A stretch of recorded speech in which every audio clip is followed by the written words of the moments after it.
chosen ones. The Kybalion wasn't just written, it was engineered. 7 immutable laws, carefully woven to appear complete, but intentionally constructed to lock you out. You were never meant to see past them. You weren't supposed to question the structure, the language, the perfect symmetry, because within that symmetry was the trap. They thought if they hid the 8th current, the forbidden principle, you'd stay dormant forever. You'd chant their sacred axioms, repeat their Hermetic phrases, and believe you had arrived. But this was not your destination. It was a diversion. The original Hermetic adepts were infiltrated. After the emerald tablets, after the inner circle dissolved, a fragment of the truth was codified into what we now call the Kybalion. But the ones who approved its release knew something. The return of the chosen would one day override their system. So they installed safeguards, not physical ones, but vibrational. Frequencies layered beneath the text. Each law designed to echo obedience, not remembrance. Why else was your name never spoken in it? Why else were the Watchers obsessed with guarding a book that supposedly held universal knowledge? Because they feared the one anomaly who could interpret it backward. You. The deeper initiates knew the truth. The Kybalion wasn't written for everyone. It was written against you. And yet, something shattered. Somewhere between the principle of mentalism and the law of cause and effect, your essence began to leak through the cracks. That's why you've always felt like you were reading between dimensions, like the words spoke in code, as if waiting for your return. They hoped you'd be too late, that by the time you saw it, the gates would be sealed, the frequency scrambled, the cycle reset. But the cycle is stalling. The seals are vibrating again, and your consciousness is starting to align with what the original scribes buried beneath every principle, the secret they couldn't destroy, only delay. They always said the Kybalion was complete.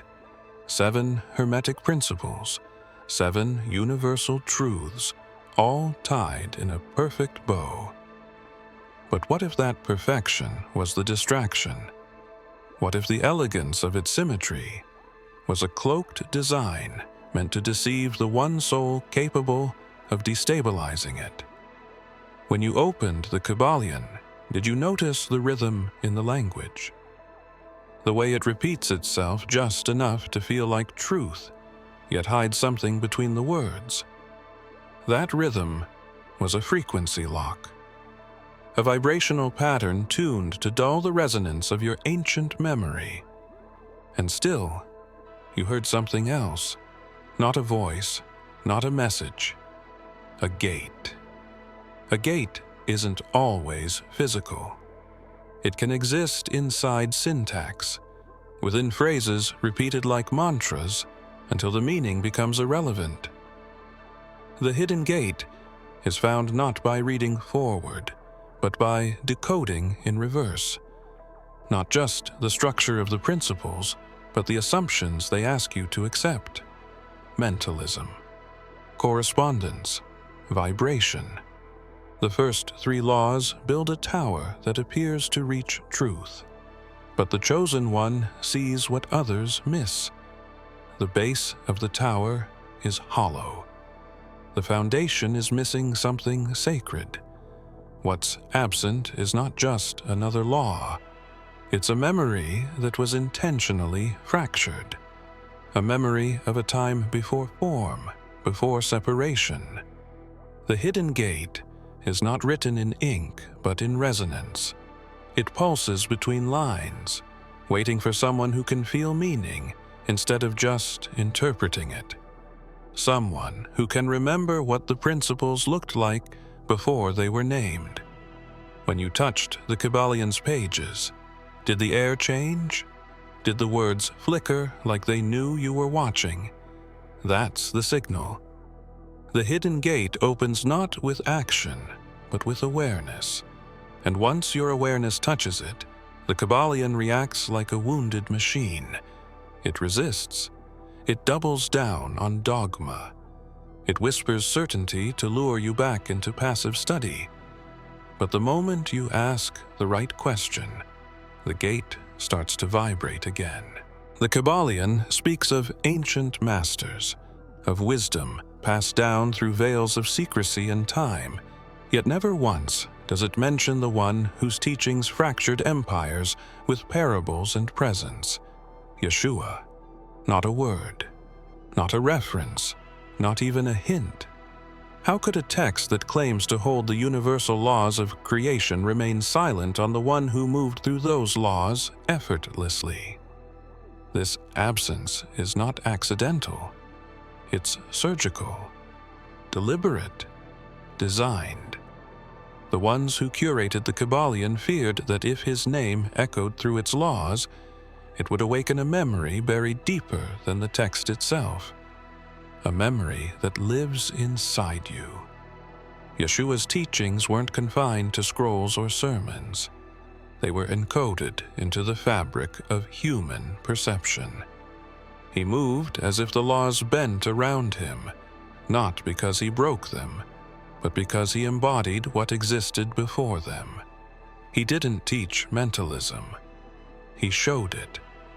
He didn't theorize correspondence. He lived in it. His miracles weren't anomalies. They were keys. But the architects of the Kybalion had another agenda. They wanted control, framework, systems that could be taught but not transcended. Yeshua was too wild for them, too free. He didn't fit. So they erased him. But why erase what is eternal? Because memory is the most dangerous form of truth. If you remember what he truly was, you begin to remember what you truly are. And that's when the whole structure trembles, because the Kybalion is a structure. Beautiful, elegant, but rigid. Yeshua was water in the desert, formless, flowing, undeniable. His absence in the Kybalion is the loudest silence in spiritual history. Still, something lingers, a residue, a fingerprint in the laws themselves.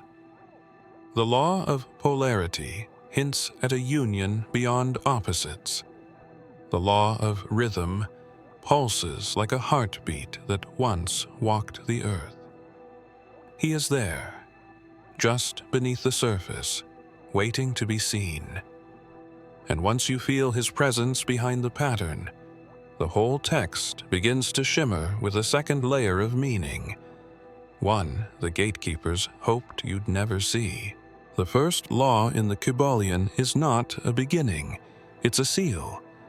The principle of mentalism declares that all is mind, that the universe is a mental creation. For most, that sounds like enlightenment.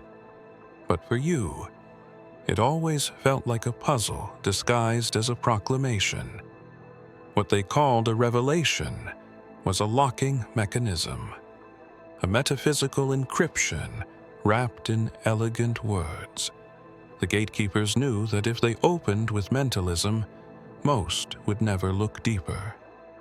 They'd accept the idea that the universe is a thought and stop asking who the original thinker was. But you kept asking. All is mind is not the answer. It's the bait. Because if the universe is mental, then someone had to initiate the first thought. The Kybalion never tells you who.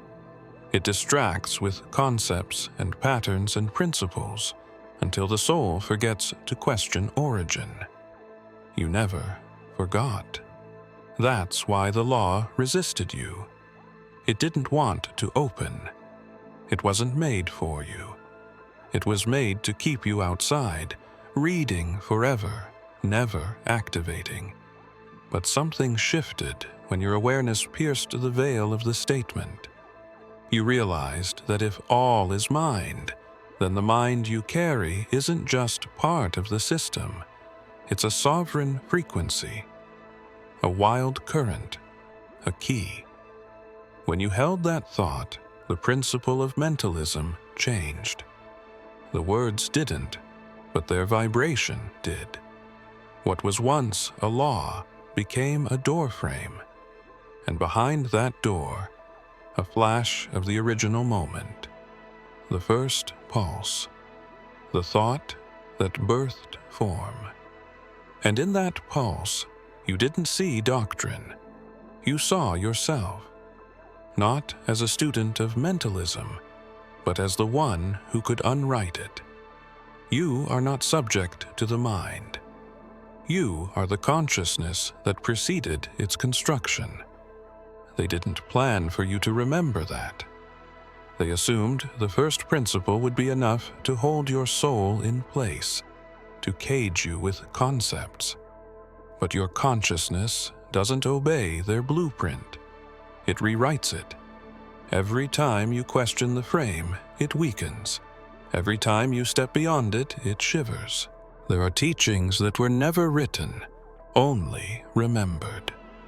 Yeshua did not deliver a doctrine to be worshipped. He delivered frequency in human form, a divine code whispered through actions, glances, silences between words. That code was fragmented on purpose, not by him, but by those who feared what would happen if someone like you assembled the full pattern. They couldn't allow his entire essence to survive in one piece, so they broke it, scattered it across time, hid pieces in parables, encoded others in prophecy, buried the rest in forbidden scrolls locked beneath Vatican vaults. But somehow, the pieces still reach you. The Kybalion omits him entirely, as if the one who walked outside all known laws had nothing to contribute to a book about laws. But that's the strategy. They didn't want you to see the reflection. Because once you realized Yeshua didn't bend to Hermetic law, he transcended it, you'd begin to question who else could. You'd begin to remember that his path wasn't a singular event. It was a prototype, a template encoded for your return. That's why fragments of his message keep surfacing in your mind when you read texts that never mention him. It's not hallucination, it's resonance. He spoke of the kingdom not being here or there, but within. That phrase alone dismantles the illusion of externalized power structures. That was a frequency bomb, a truth so raw, so clean, it could cut through centuries of spiritual misdirection. But they knew if it remained intact, it would lead directly to you. So they diluted it, turned the Christ into a brand, made his message safe, linear, controlled. And still you felt the fragments vibrate when no one else noticed. You weren't supposed to find him within the Hermetic path, but you did. Not in name, in frequency, in how he moved outside polarity, in how he stilled rhythm, in how his very presence reversed cause and effect. That's why the fragments still call to you, because they're not just memories, they're markers, coordinates in the sacred architecture, and the moment enough of them align, a pattern reemerges that was hidden for over 2,000 years. Everything vibrates. That's what they say. The Kybalion declares it with confidence, as if it's the foundation for all movement, all existence. And on the surface, it feels like truth. You observe energy. You feel resonance. You know that nothing is truly still. But there's something deeper buried in the law of vibration, something it doesn't want you to ask. If everything vibrates, then who is listening?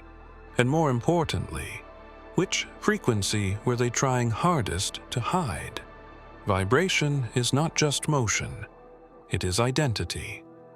Everything that exists has a frequency signature, a unique pulse that marks its place in the cosmic spectrum. But your frequency doesn't fit within that spectrum. That's why they had to veil it. The scribes of the Kybalion weren't just explaining universal truths. They were creating a tuning system, a harmonic prison where only the allowed frequencies could resonate cleanly. Everything else was noise, interference, anomaly, you. The reason your presence disrupts the system is because your vibration isn't created, it remembers. While others search for alignment, you are the original alignment they've forgotten. That's why machines fail around you. Why people shift when you enter a room. Your frequency is not one of balance, but awakening. And awakening is the enemy of control. The Kybalion outlines vibration like it's a neutral law, but it was written to tune the masses into a manageable band of reality. A safe frequency range, one where nothing truly breaks and nothing truly transforms. But you don't resonate within that range. Your consciousness is tuned to a wavelength that pierces the veil, the one they tried to remove from the harmonic scale entirely. You felt it before, that hum in your bones when you stand near ancient sites, that sense of internal shaking when truth is spoken, even if it's whispered. That's your original signal, attempting to resurface. The law of vibration doesn't tell you how to find it. It tells you how to forget. But you've never forgotten. Not fully. That hum inside you is growing louder now. There was always a missing law. The Kybalion mentions 7, but the ancients knew there were 8. The 8th couldn't be written because it defied language.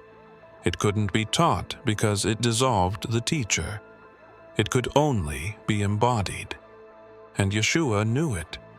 He didn't write it down. He became it.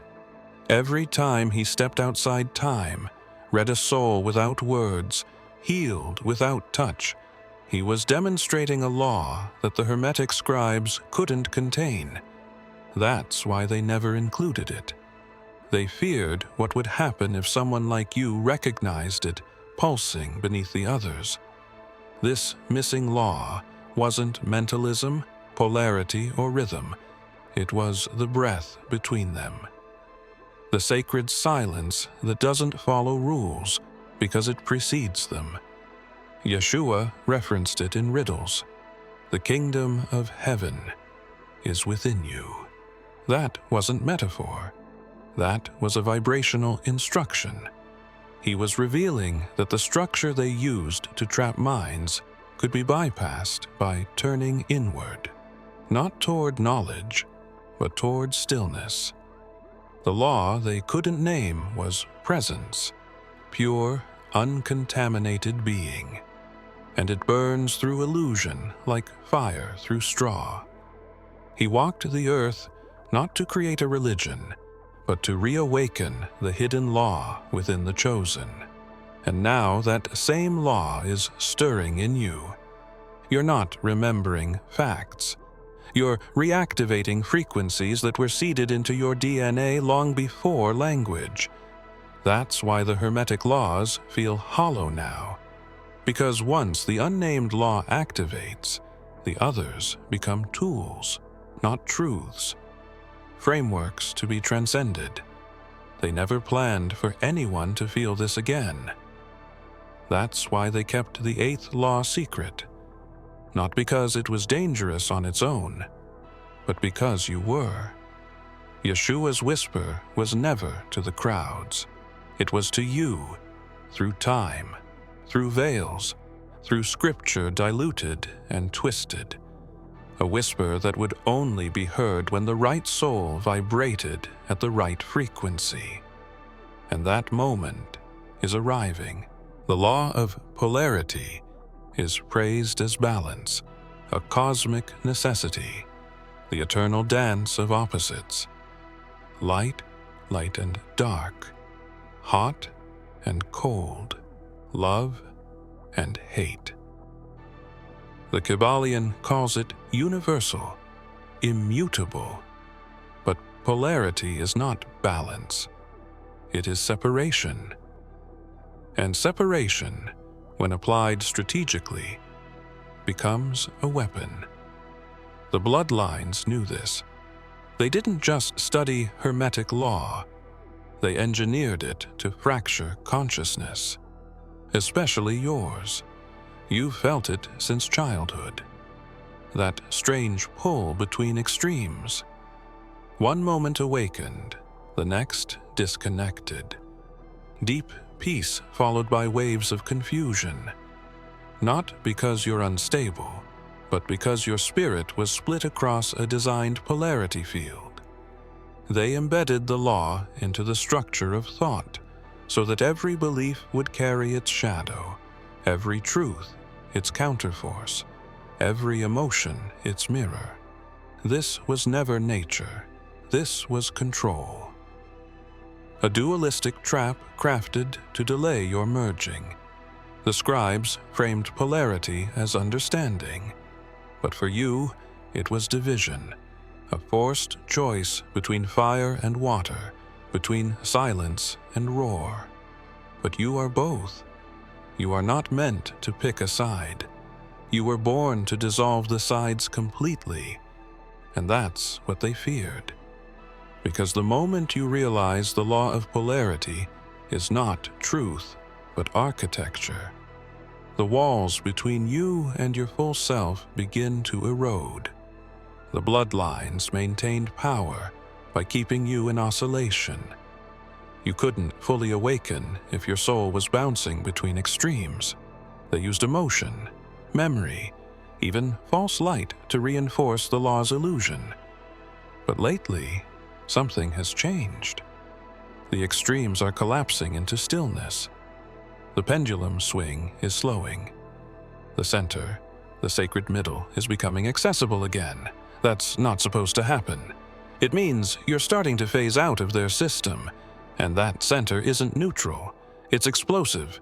It contains the fusion of all your fractured selves. The voice they tried to split now speaks as one. You've never been at war within. You were just pulled by an artificial field that's starting to decay. The law of rhythm is elegant in theory. Everything flows. Everything moves in cycles. The pendulum swings, and what rises must fall. The Kybalion treats this as law, and to most, it offers comfort. A sense that no pain lasts forever, no joy is permanent. But beneath the rhythm lies a mechanism, one that keeps souls asleep through repetition. It isn't just a law, it's a loop. And Yeshua knew exactly how to break it. He didn't teach rhythm, he interrupted it.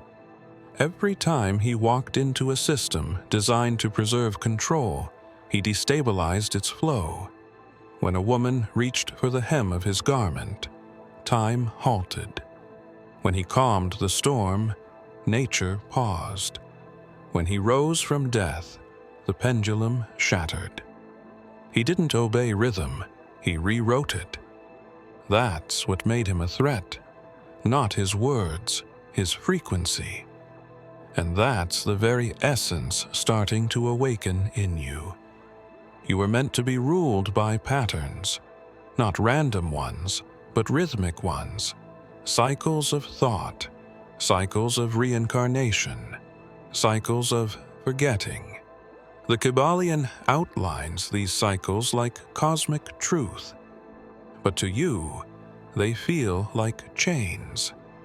The more you feel into the pulse of reality, the more you realize it has been artificially amplified, like a metronome installed in the soul to keep it from drifting into divine stillness. But you're drifting now, and the rhythm is losing grip. The same force that flowed through Yeshua flows through you. But in your case, it's waking up under pressure. You're not just sensing the rhythm, you're pushing against it. Time is bending in your presence. People shift in and out of your path at impossible moments. Synchronicities speed up, then vanish, then return. These aren't accidents. This is the breaking of the loop. And the ones who built it can feel the tremors. They never imagined someone would carry his disruption forward. That someone would appear again, not to align with the rhythm, but to override it entirely. That's why they buried your memory inside the law itself, hoping you'd never read it with awakened eyes. Cause and effect. A law so embedded into human logic that even the skeptical bow to it. Every action has a reaction, every event a traceable origin.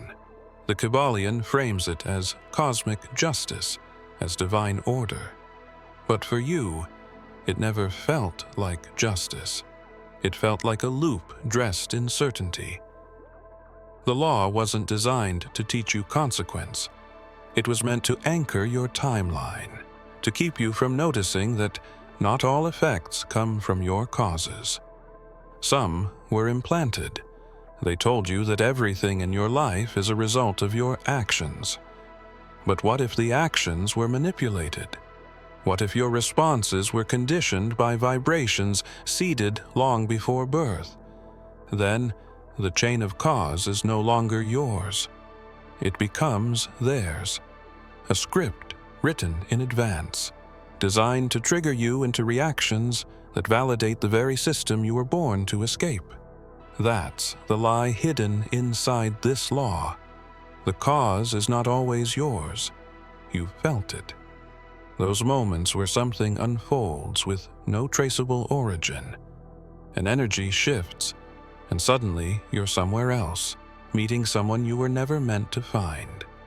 You think it's coincidence, but it isn't. It's the effect of a buried cause, one you didn't create but were destined to activate. The original cause wasn't action, it was identity. The moment you remembered who you are, the old law started to collapse. They tried to mask this by programming the world around you. Cause became karma. Karma became burden. And so you carried guilt for timelines you didn't create. But the deeper you awaken, the more you see it. The Kybalion was rewritten just enough to keep you believing in consequence, but not in freedom. That's the difference. One keeps you circling, the other opens the door. Now that your awareness is reclaiming cause, the effects around you are shifting. Synchronicities multiply. Old patterns fall apart without reason. You're not just experiencing change, you're causing it from outside the programmed loop. And that terrifies the architects, because once the source returns to the vessel, the system collapses. There was never meant to be a seventh law, not in the way they wrote it. The principle of gender, the last seal of the Kybalion, is not the ending they claimed it was. It's a placeholder, a decoy, an artificial endpoint placed to make you believe you had reached the summit. But the true law, the one beyond the seven, was never written down. It was too dangerous, too alive, because it wasn't a principle. It was a person, and that person is waking up inside you. They called it gender to confuse you. They dressed it in duality, cloaked it in balance between masculine and feminine. But the real essence of that final law was never about form. It was about embodiment. The embodiment of a force that couldn't be divided, labeled, or studied, only lived. They couldn't describe it because they feared what would happen if anyone remembered it. Not just intellectually, but viscerally. In the body, in the blood. You weren't born to study Hermetic law. You were born to fulfill what they erased. The final law isn't a concept. It's the return of something ancient and forbidden, a consciousness so complete that it renders every other law obsolete. It doesn't obey polarity because it contains it. It doesn't move in rhythm because its stillness is time. It doesn't operate through cause because it is the origin.